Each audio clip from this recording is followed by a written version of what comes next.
a LitHub Radio podcast.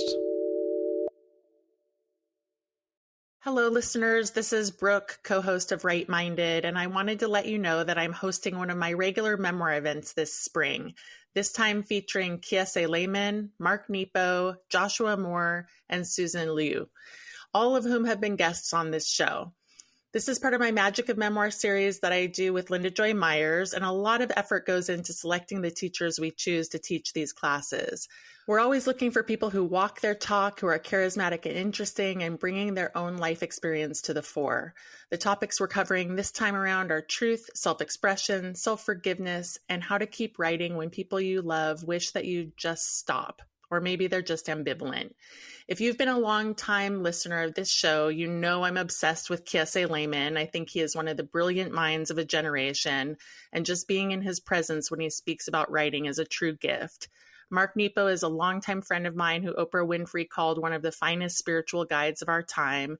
And Joshua Moore and Susan Liu have just been recent guests on the show, and I appreciate so much that they're going to dive into these powerful topics. Linda Joy and I will be teaching in the lineup as well, and we are looking forward to starting it all on March 4th, an auspicious day to begin things. So we invite you to March 4th and forward into whatever is calling you to be written.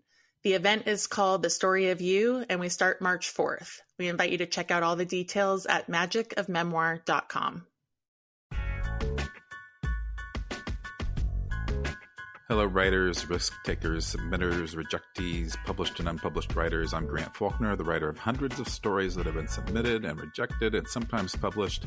I'm with my co-host, Brooke Warner, and we're tackling a subject I'm surprised we haven't focused on more in the past because it is one of the most important parts of being a writer, submitting your work. And I know so many writers who work for years on their books or stories or poems only to not work so hard on getting them published or submitting them. And it's generally not a fun thing to do, but it is a necessary thing to do. And it's necessary to do it a lot because you generally have to submit a lot to find a home for your stories. So Brooke, I think you've generally been on the other side of the submissions transom, acting as the publisher, editor, and kind of decider.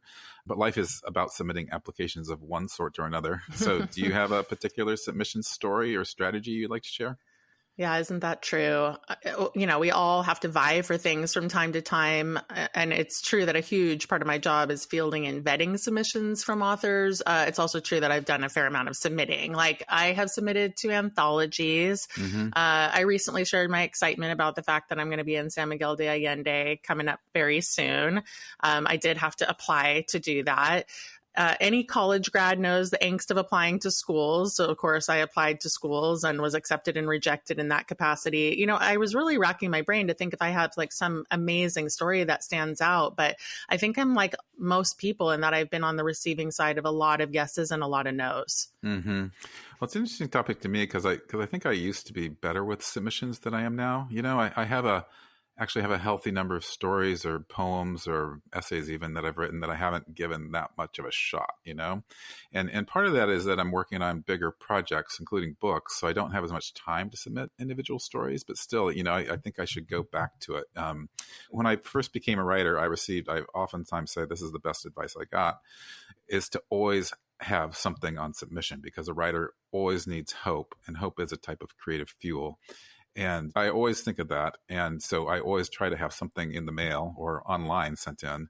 And yeah, I think it speaks to persistence, and it also speaks to submitting a lot. And that's important because, you know, as the saying goes, the team that takes the most shot is the team that usually wins the game. So getting published is in part a game of statistics. And I hear of these great stories these days, which didn't exist when I first became a writer. I hear of people having monthly submissions parties, you know, where writers get together and have dinner and drink wine and they submit together. And I think that's so great. And then likewise, people set individual or group goals around rejections to destigmatize them. And also, if you set a goal of getting 100 rejections in a year, which is like a popular milestone online, you know, it motivates you to submit and submit and submit some more. So I'm curious, Brooke, since you're on that other side of things often, what are some of the mistakes people make when submitting to you, and how could they submit in a better way? The list of things that people do wrong is long.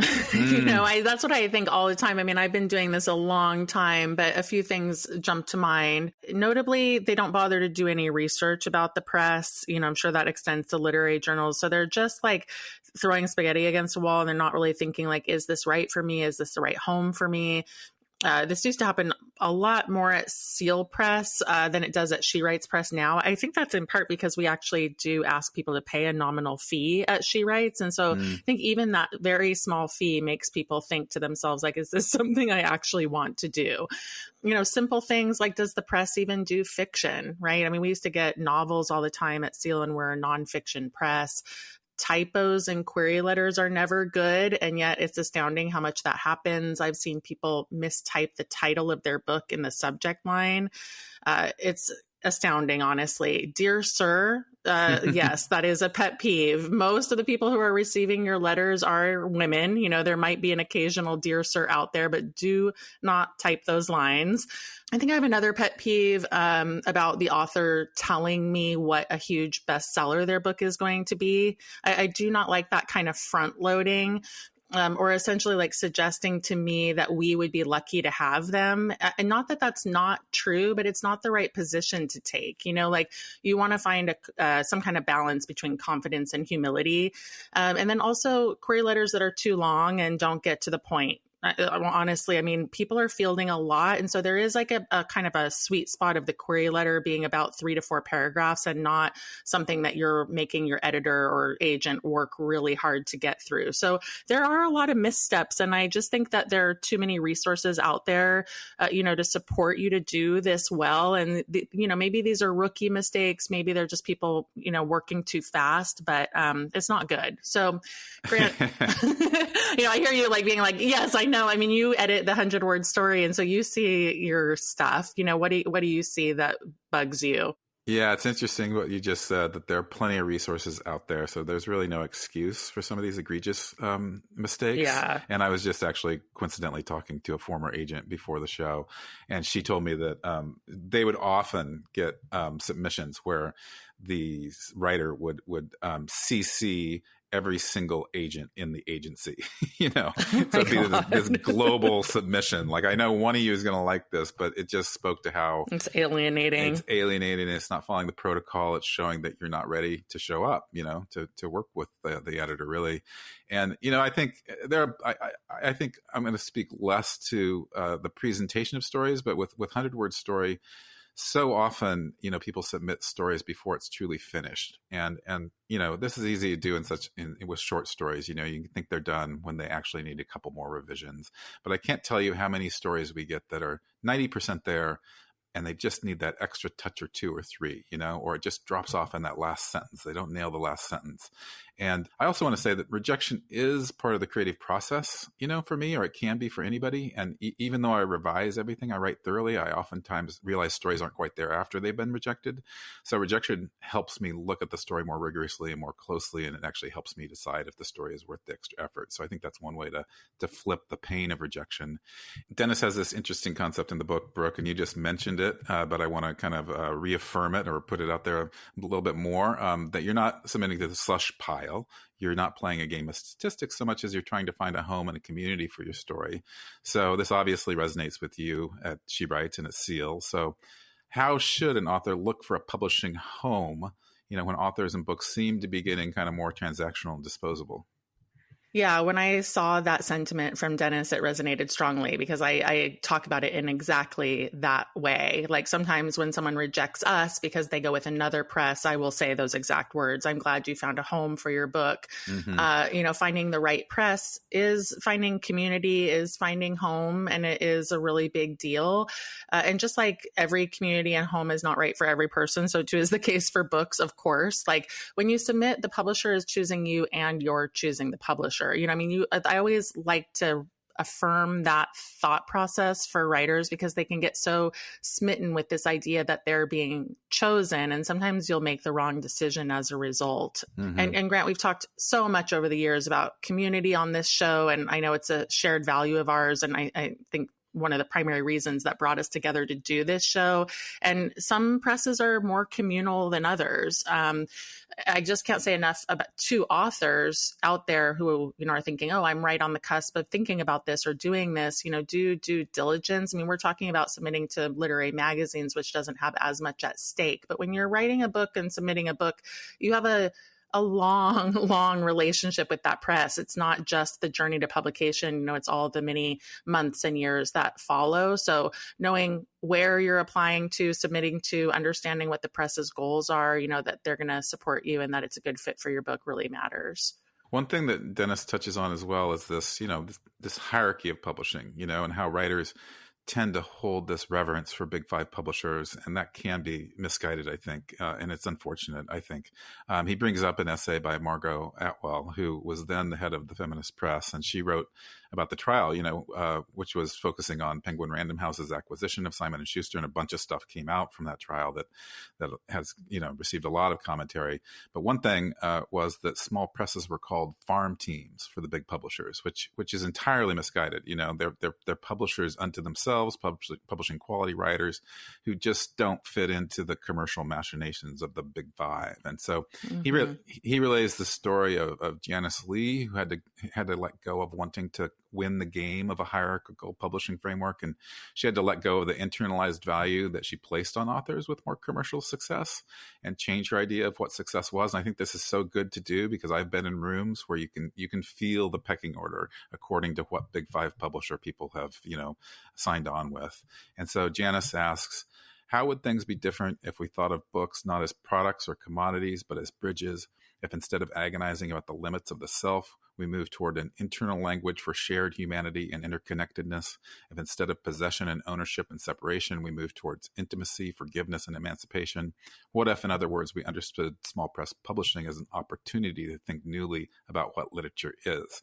And that's what it is to me. I love small press books, and I wish that there was more of an effort to support those and that they were distributed more widely, because there's an idealistic part of me that wants small press publishing to lead us out of this, kind of a mire of commercial products, because I hate to think of books as products. The vast majority of poetry, for example, in the United States is actually published by small presses. And I think this is part of what makes the poetry world so diverse and open to innovation, So publishing with a small press is a choice, not a fallback, and it's important to remember that. Yeah, 100%. And I want to say that extends to all indie presses. Technically hybrid presses don't fall under the umbrella of small presses, and the definition of small press is very specific. But they're still traditional presses, of course. And so, that said, sometimes small presses don't have distribution, so all presses have their pros and cons. And I absolutely believe that indie publishing writ large is where the creative pulse of publishing is right now, and has been for a while, frankly. So I do feel hopeful, if not overwhelmed sometimes, because there are a lot of options out there. There's a lot of, kind of combing through to figure out who's doing what. But I'm so glad that we're having this conversation today, because clearly the big five is not the end all be all of book publishing. And so few authors are going to get those deals at the end of the day. And so reminding yourself that there's this whole other giant sandbox out for you to explore and play in when it comes to where to submit is a big deal. It's been one of my education missions for a really long time. And so I'm super excited to bring Dennis James Sweeney onto the show today. And we will be back with him after this familiar musical interlude.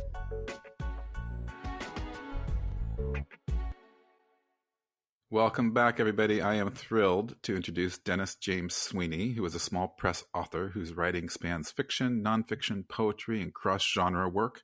His publications include books with Autumn House Press, Essay Press, Ricochet Editions, and Stillhouse Press, as well as short stories, essays, and poems in literary magazines such as Ecotone, The Southern Review, Witness, and The New York Times.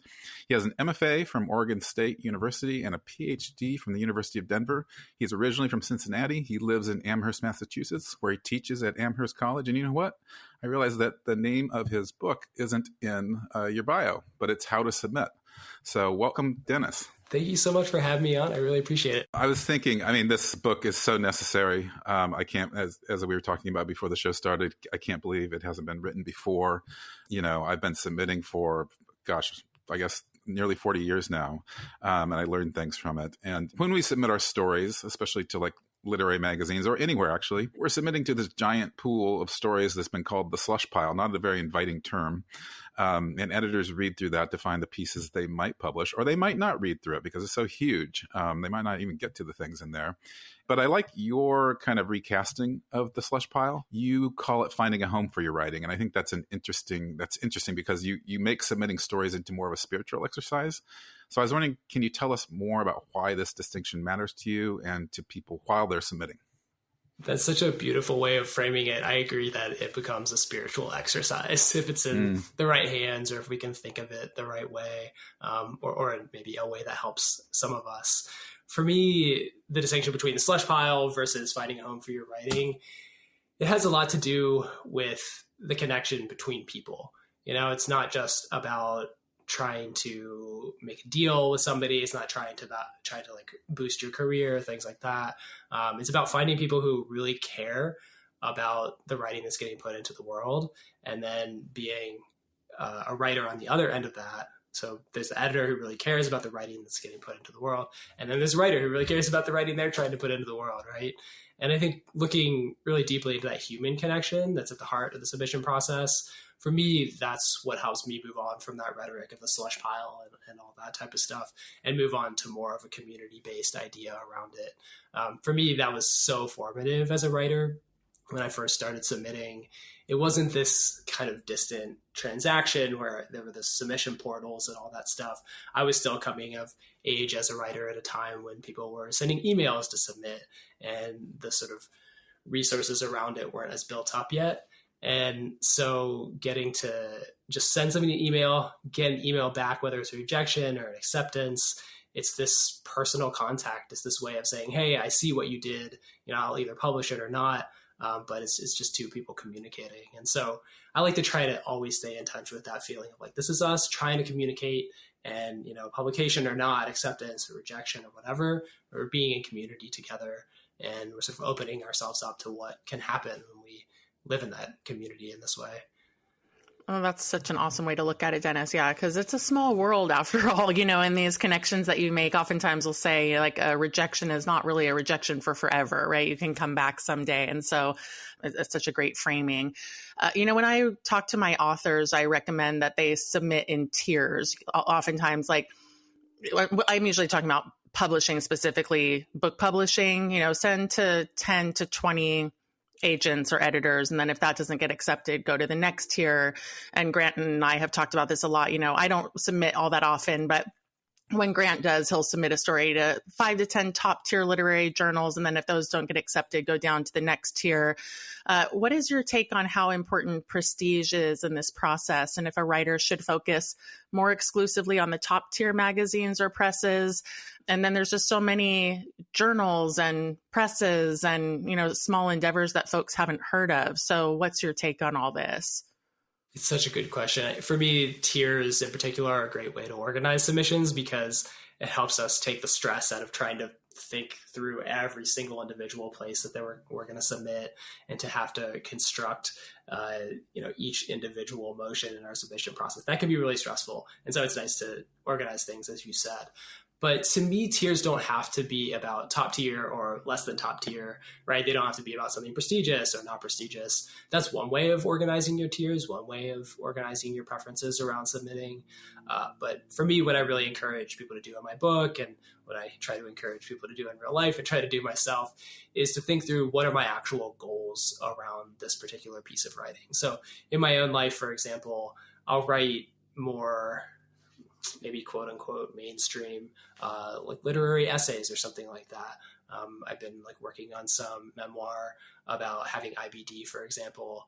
And those are things that I might submit to. I might think more about prestige with those because it's important to me to reach a large number of readers and to think about who's going to have access to those stories and to make that story more accessible. So a large audience is kind of important for that.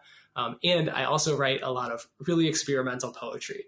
And I love publishing that stuff in these venues that are people who are really committed to that form. And I realize it's not a form that has a huge reach in terms of the readers who are coming to it or who are preferring to read that kind of stuff. But there's all these amazing little online literary magazines and sometimes print magazines that are really invested in poetry forms that are like pushing the edges of what you can do with language and things like that. And so even within my own practice, like there's just different goals for different pieces of writing. And like I was saying about the community idea in the first question, it's important to figure out, okay, where does this belong? Like, what's the community that's going to be invested in this? And for me, it's always most exciting to formulate a tier or like a sort of set of preferences for submissions that has to do with what you care about, you know? And what I care about is connecting with people and figuring out who it's going to be meaningful to connect with. It's a wonderful way to think about it. You know, you mentioned submitting stories via email before, I guess, the submittable systems existed. I'm going to go I'm going to top you here. I used to submit Xerox stories, and I included a self-addressed stamped envelope in each submission, which is actually very nice because you'd get an editor's handwriting, when there was a rejection or a nice rejection. But anyway, I remember I was just so young and I was a rube. I didn't really know how it all worked. And I just kind of imagined that there was this tribunal, like, kind of Supreme Court judging all submissions. And they were dedicated to looking to establish the fine writers of each generation. And that's a flawed concept, of course, especially these days when some magazines get hundreds or thousands of submissions, which is just overwhelming. So I was wondering if you could go into a little bit about how that process generally works at literary journals, because I actually know like probably a lot of it gets done by like interns or students, and they might be the key gatekeepers in that process. Absolutely. I have to say that I empathize at least slightly with the self-addressed stamped envelope and sending it out via mail. Conjunctions had that process for the longest time. I think they accept sometimes online submissions now, but I remember getting back, you get the handwritten, they have this little cutout piece of paper, and sometimes they'll even sign something on it for you. Exactly. Like, oh, wow, this is a real interaction I'm having right now. Yeah. But yeah, it's really easy to look at those interactions and say, hey, this is coming from this, well-lighted room full of people with a lot of resources who are, like you said, the gatekeepers of the literary world. And, I just have to break into this thing and suddenly become a part of what's happening, and suddenly I'll be a real writer or something like that. Right. Mm-hmm. But then I went on to work for a literary magazine, Denver Quarterly, when I was getting my PhD at University of Denver. And I realized that a lot of the people making these decisions, like you said, were like me. And the way I was reading submissions was I was sitting in my basement apartment on my landlord's couch with no light. There was like a tiny little window, it was like a foot high, after a day of going to class and trying to write and just trying to figure out how to do this thing as a writer, like reading submissions, just trying to find something that I love, something that was beautiful and something that clicked with the aesthetic of the magazine. And it wasn't formalized. We had a process that we talked about, but we didn't meet a whole lot. And a lot of the times I was just trying to find something that really meant a lot to me as a writer that I knew would mean a lot to the other editors at the magazine. And of course, it's different at every single institution, right? In every venue, whether it's a small press or a literary magazine. But in a lot of cases, it is MFA students or PhD students. And in even more cases, I think it's independent writers who are trying to have some kind of investment in the literary world and make some kind of contribution to the whole scene. And to me, the rule often in the literary world is nobody feels that secure, right? We're all trying to have this feeling of being, stable in this creative life. And we build community as a way of finding that stability, but we're all reaching out. We're all trying to make those connections. And even the people who are making those decisions that really mean a lot to us as writers, they're also coming from a place of like wanting to connect, wanting to be a part of the thing. And it's actually relatively rare to have this feeling of like, okay, I'm the gatekeeper. I'm the person who's like making the decisions that are going to guarantee success or whatever. I think there's people like that out there, and there's certain systems of publication out there like that. But the reason I chose to focus and how to submit on small presses and lit mags is because a lot of times it's that more lateral relationship of people that doesn't have as much of a hierarchical value to it. Yeah, so such an important point, because I've long been one of those gatekeepers at smaller entities and said to people, like, we need you, There is no job, there is no press, there is no literary magazines without the writers. And so, of course, you'll get those snobby people, but I feel like they're few and far between. You say that there's no right way to submit, Dennis, but I'm curious if you could talk a little bit about a submission strategy, because clearly some presses and journals have very clear-cut rules. So when you say that, what do you mean and how do you think about submitting? I guess it is important to factor in what venues are looking forward to, right? I'm really focused on like the submitter in my book and thinking about what the writer themselves is needing from their active submission and what they want from publication and things like that. But to me, it is true that this is always in dialogue with the places where you're submitting, right?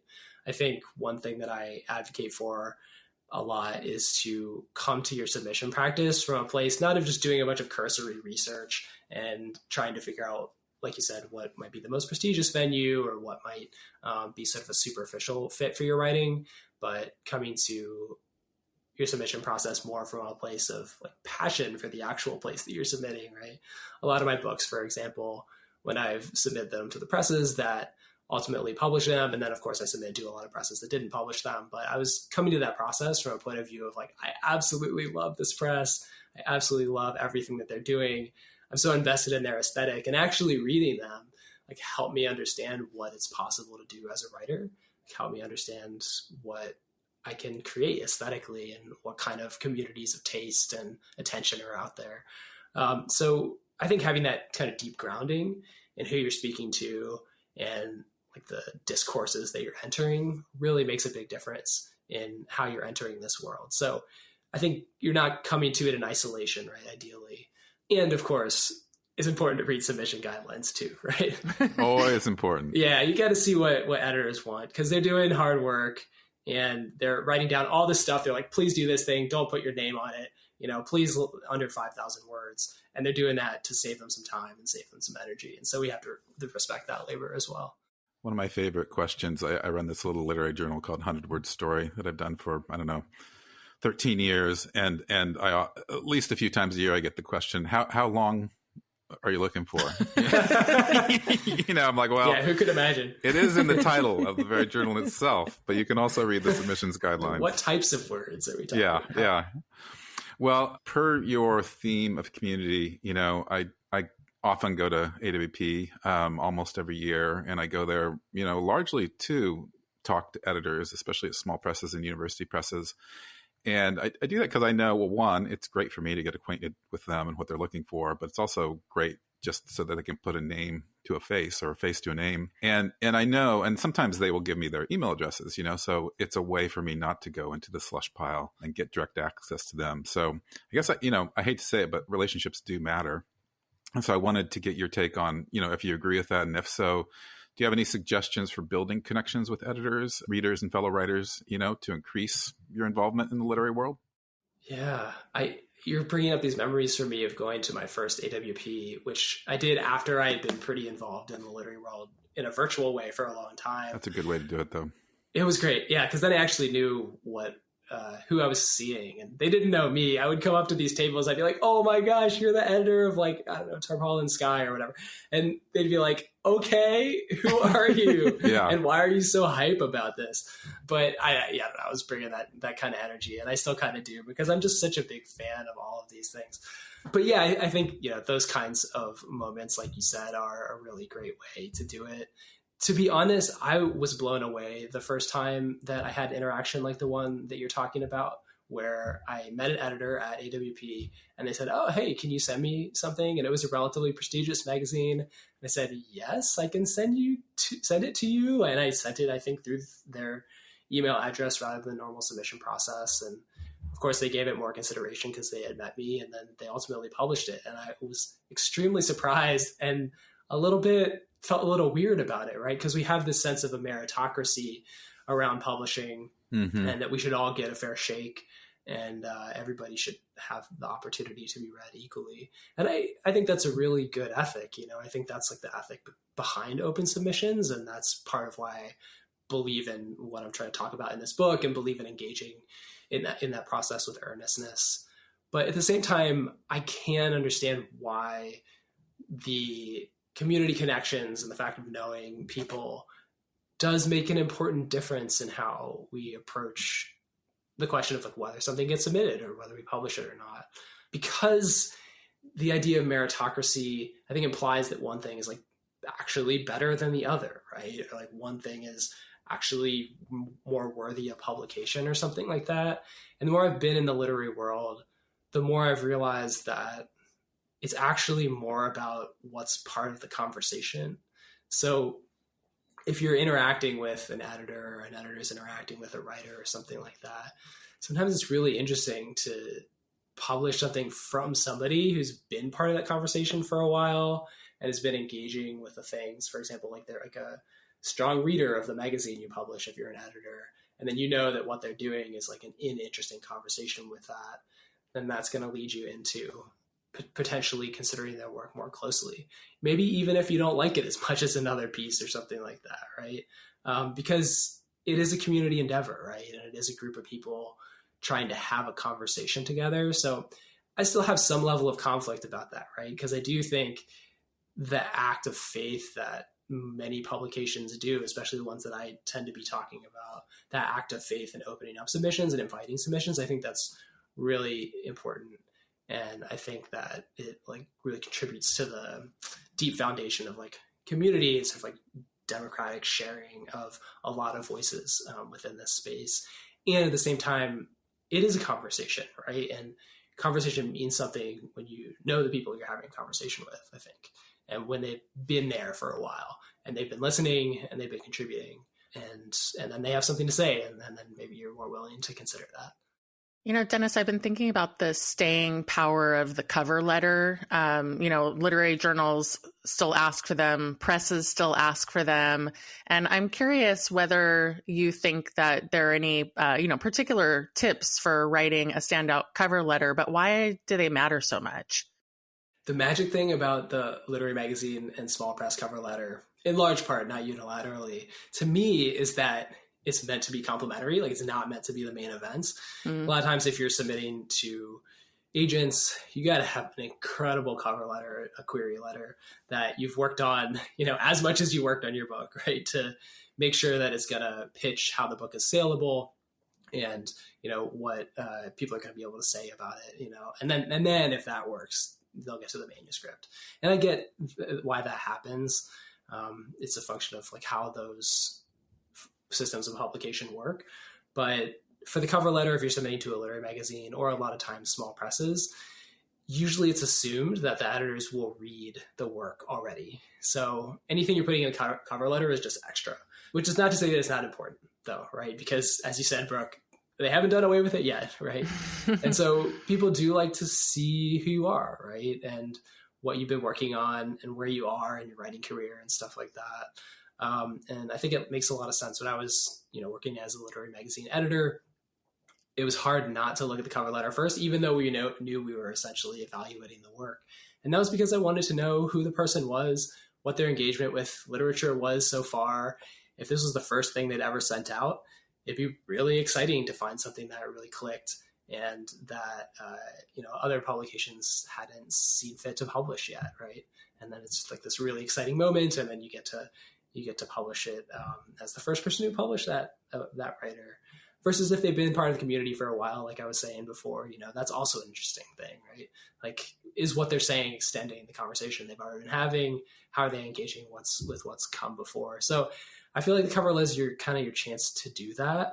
And, as they say, also to prove that you'd be an okay person to work with and that you're not gonna do anything too bananas that's going to make people angry or alienate them or anything like that. That can be your first line of your cover letter. I don't do anything too bananas. Yeah. A reasonable person to work with. Now, I'm glad you mentioned that because what I found as an editor of a literary journal is that so often some of the most impressive cover letters didn't turn up the most impressive stories, And I thought it was interesting. I stopped reading cover letters for those types of credentials, and I hope that most editors do, because like you say, you want to kind of level the playing field and not be swayed just by somebody's MFA or, publications. Totally. For me, I feel like sincerity was the thing that swayed me after I got over the publications and stuff like that. Like if people were like, I really like your journal, I just have an honest, sincere engagement with it. Mm-hmm.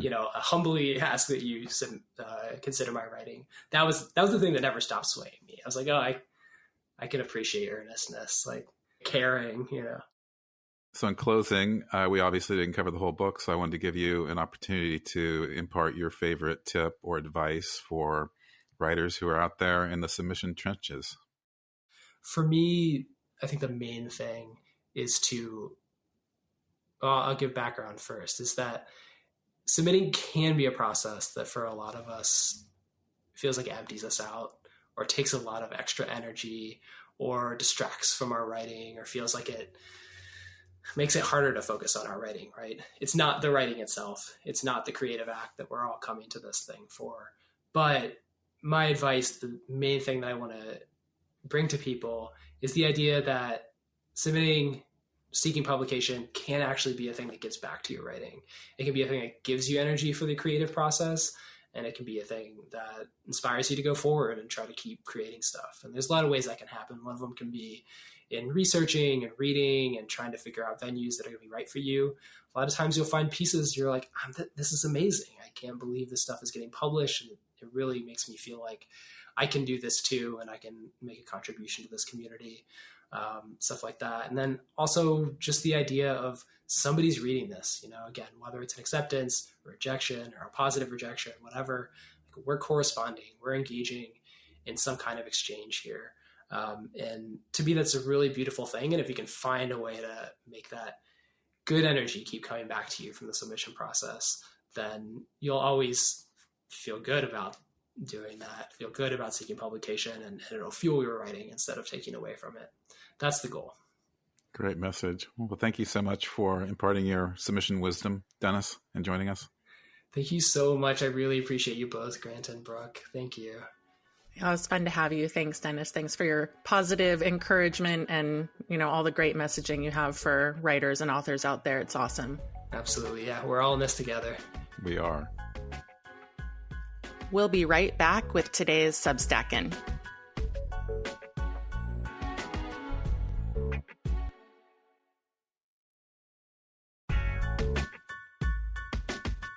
So, Brooke, for this week's Substackin', I'm going to focus on a topic we each wrote about recently, each of which provides good guidance for writers, I think, but in very different ways. And so my example is a very strange story. And then you've got some very good practical advice. Sounds about right. Yeah. So listeners, I want you to come for the strange, but stay for the practical. Absolutely. In the publishing world, sometimes the strange path is definitely the one that follow. Yeah, that's part of this story. I wrote the whole story in my Substack because I encountered it on my 60th birthday trip to Death Valley. And I was so inspired by its lessons. And just to give you the story, I stayed at this kooky hotel in a ghost town, and it's called the Amargosa Hotel and Opera House.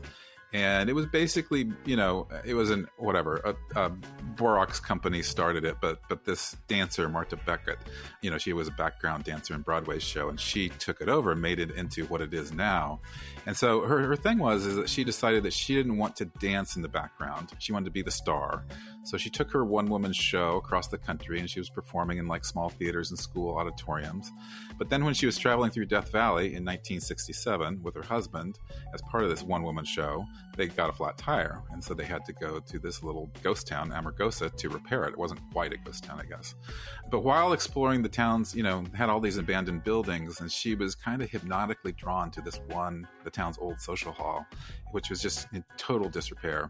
But she had a vision, and she even heard the building speaking to her, saying, "Take me, do something with me. I offer you life." And so she ended up staying there the rest of her life until I think it was like 2017. And she fixed up the hall and made it into a theater. And she danced there 3 nights a week, never missing a night, except there was one problem. I read your Substack. So could it be that there wasn't an audience? Thank you for setting me up, Brooke. Beautiful setup. It turns out that there isn't a big theater audience in ghost towns in Death Valley, but she kept dancing and she kept showing up, and she was also a painter. So she painted her audience on the walls of the theater, and she made it into an audience of like Renaissance royalty, so it was a fantasy audience. Well, the irony was that her fantasy audience caught the attention of National Geographic and Life magazines, and they profiled her, and real audiences started showing up, including people like Ray Bradbury and Red Skelton, and she ended up dancing until she was nearly 90, and as the lead dancer, she fulfilled her dreams. I loved one of her quotes in your piece. "Am I an eccentric?" she asked in an interview with the New York Times in '99. Is it eccentric to love your work so much that you would go anywhere in the world to do it? It's so wonderful because it is so clearly eccentric and clearly not the path for most people. But I love that she's believing in herself, and she ironically created a type of author platform for her times. Yeah, she even self-published her memoir, and it sells quite well. And, when I was thinking about this whole story, I took away, 5 creative lessons, which I put in my Substack. And so I'm going to read them here as well. Trust your visions and pay close attention to what the world is telling you, just like the buildings that were talking to her.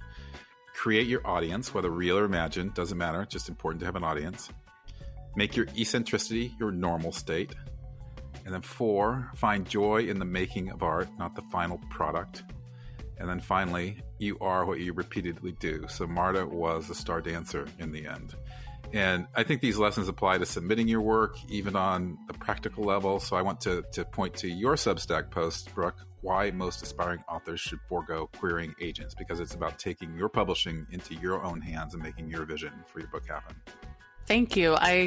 Moving to the practical, which is also just a great compliment to Dennis's interview. This has been by far my most shared Substack post. And the gist of the piece is that for the average aspiring author, instead of shopping your work to agents who are really looking for books that they can sell for at least 6 figures, the more realistic prospect is to present yourself as a good bet to a smaller indie press, to expect a modest advance or no advance, and then to make your case directly to an editor. The process is exactly the same. You still query, you still follow submissions guidelines. I'm certainly not trying to edge agents out, but there are so many people that I could just tell them, look, you're not going to be appealing to an agent, but you may well get your work published on a small press. And so that was kind of the point of the piece. Yeah, I've done a lot of this since I've published with both small presses and university presses. So I thought your post made a lot of sense, and it was very permission-giving, I'm sure, for many. And to go over just a few of your other tips, it's about being savvy like Marta was in her way. You're painting the walls of your theater by choosing publishing houses that are the right fit for your work. So you have to research them, and you have to try to go to them directly instead of submitting to the slush pile. Find out an editor's email address and write a flattering email that shows that you've engaged with their work, kind of like that's a performance of sorts for them, to show, how much you know about the books they publish. Yeah, it's so true. That really matters. I mean, we also as editors work really hard. And so a simple acknowledgement of the list that we're curating makes a big difference. And it is an entirely different process for authors when you're in the driver's seat, right? Like you can find the press that is the perfect fit for your book, and you can learn a lot about author platforms in the process. Rejections, in my experience, have much more to do with lack of author platform or a book not being a good fit, and not so much to do with the quality of the author's writing. And hopefully that is very validating for folks. I mean, it needs to be said and heard, but you also do need to be patient, because no matter how you publish your book, it can take a long time. I mean, it usually takes a long time. And then also always have a backup plan. Yeah, I don't think Marta had a backup plan. Oh, Marta. But she was the star of her own life. That's right. She was committed to dancing and dancing every day. And in the end, I think there's a wonderful creative joy in doing art for art's sake and finding a place for your art that feels good to you. And that's what we try to do here each week on Right Minded. Help you believe in your art and put your voice into the world. So we'll see you next week.